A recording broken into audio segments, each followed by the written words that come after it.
What if I told you the US government once poisoned the alcohol supply, knowing people would die? And what if I told you they kept doing it, even as the body count climbed into the thousands?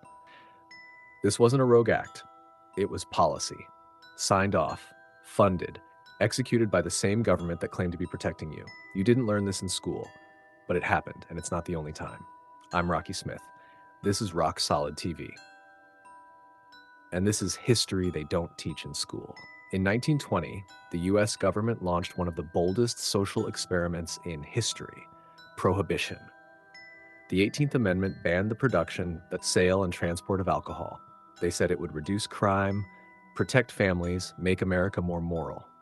Spoiler alert, it did the opposite. And Prohibition marched on, leaving the ugly scars of violence in its wake. But the times were prosperous and the people carefree.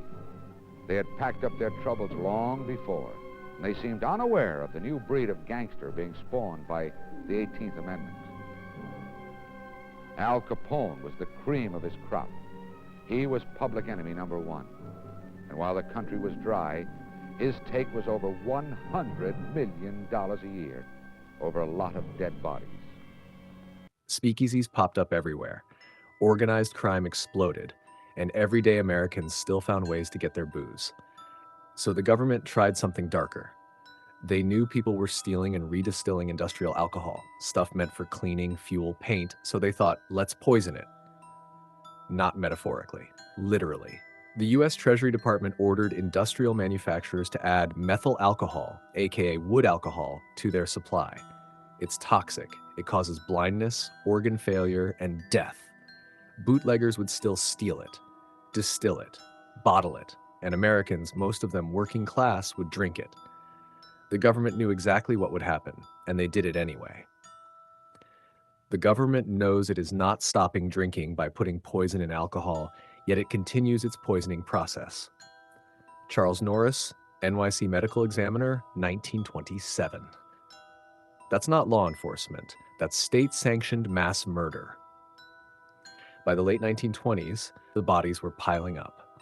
400 plus dead in New York City in 1 year. Nationwide death toll estimated over 10,000.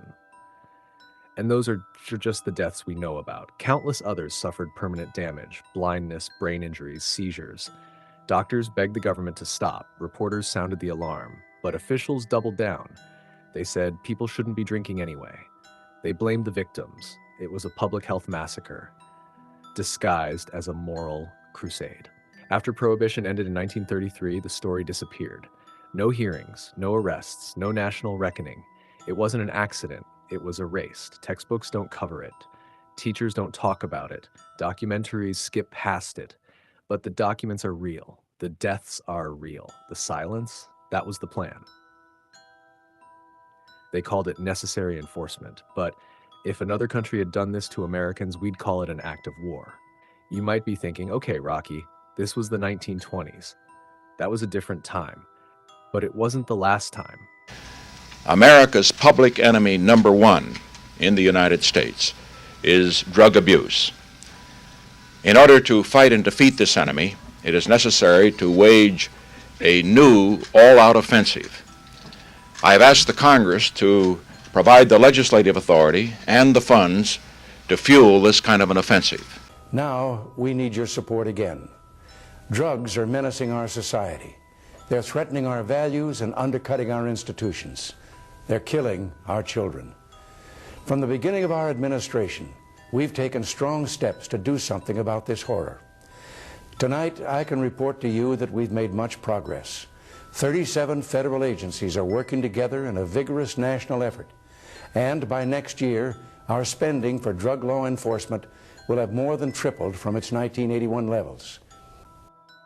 The same mindset that poisoned alcohol is the same mindset behind the war on drugs. They couldn't kill the supply this time, so they criminalized the user. And instead of death by poison, it was death by policy. Mandatory minimums, 3 strikes laws, whole communities locked up, families shattered, nonviolent offenders serving life sentences. And while that was happening, Big Pharma got rich selling legal drugs that killed far more.